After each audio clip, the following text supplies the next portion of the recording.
Good day and welcome back to the Valder Beebe Show. Okay, well, that's not an act. I just have a cough, and it's not a chronic cough, but that's what I'm talking about, a chronic cough. I've got Dr. Hahn and Bev in the studio with me today. Dr. Hahn, I'm going to start off with you. Can you give us an understanding what a chronic cough is?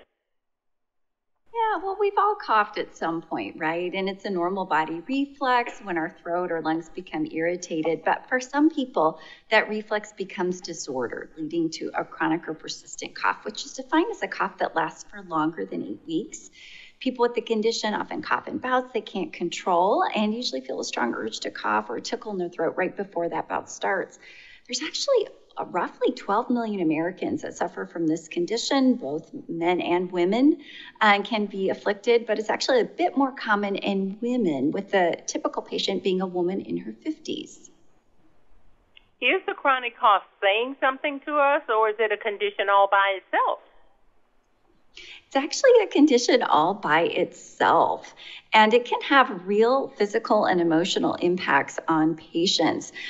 People living with the condition may actually feel embarrassed or frustrated when they get a cough during an important social setting. They can actually have sleep disturbances, headaches. They may actually pass out. And one of the reasons why I'm here today is to try to get out the message about a great educational resource for patients called thecoughchronicles.com. Which is a website sponsored by Merck in collaboration with the American Lung Association, Asthma and Allergy Foundation of America, and Allergy and Asthma Network. And this educational resource helps patients learn more about chronic cough, how to manage it, and how to initiate conversations with their healthcare provider.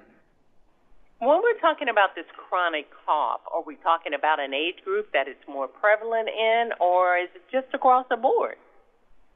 It's typically more common in adults. It's adults we're really chatting about today, with the average patient being in their 50s.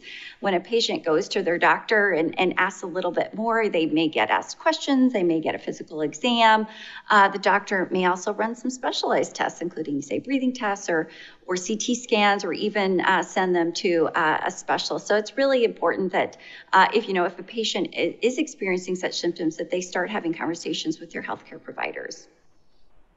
I want my audience to know that Dr. Hahn is a professor of medicine and the chief of the Division of Pulmonary and Critical Care at the University of Michigan. Okay, I'm going to switch to you, Bev. You're the National Senior Director of Lung Disease. In your experience working with a chronic cough patient, what challenges have you seen with this condition? So people who are living with a chronic cough, they often describe their condition as frustrating or disruptive to their daily lives. They talk about situations like waking up in the middle of the night with uncontrollable coughing and not being able to get back to sleep until that coughing subsides. Sometimes people will avoid public situations where they might be disrupting others, or sometimes they're making modifications. An example of that would be you or I. If we're going to a movie theater or we're going to a wedding, we're going to try to find that best seat in the house, right? Because we want to be able to see everything.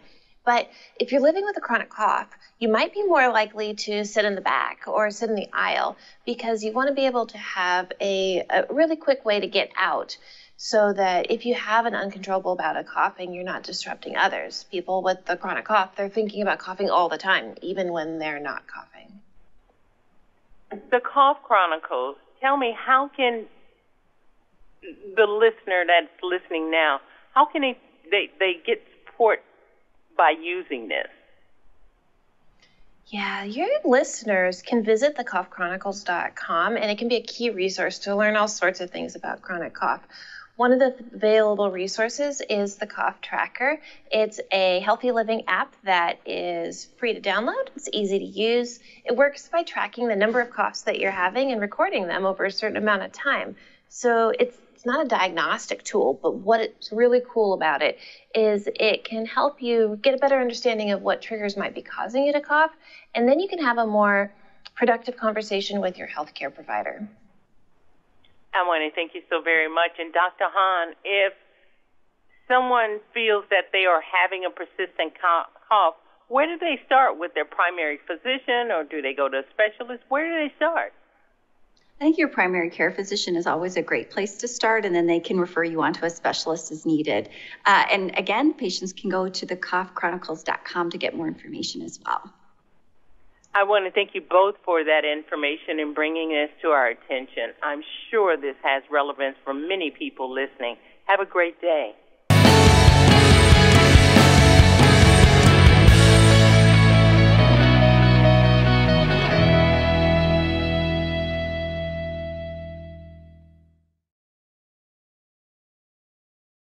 Hi, I'm Valder Beebe. I broadcast on radio, streaming TV, podcast, and in print publications. I interview the world's most fascinating authors, all because I love a good book. This summer, I've partnered with WPS for Beebe's Summer Book Giveaway. We're giving away New York Times bestsellers and award-winning books. Books that inspire me, and I'm sure they'll inspire you. To be eligible to win a copy of Jesus Can Give You a New Life, answer this question. What is God's greatest gift to mankind? You'll find the answer in John 3:16 of the Bible. Send your response to the email at the bottom of the screen.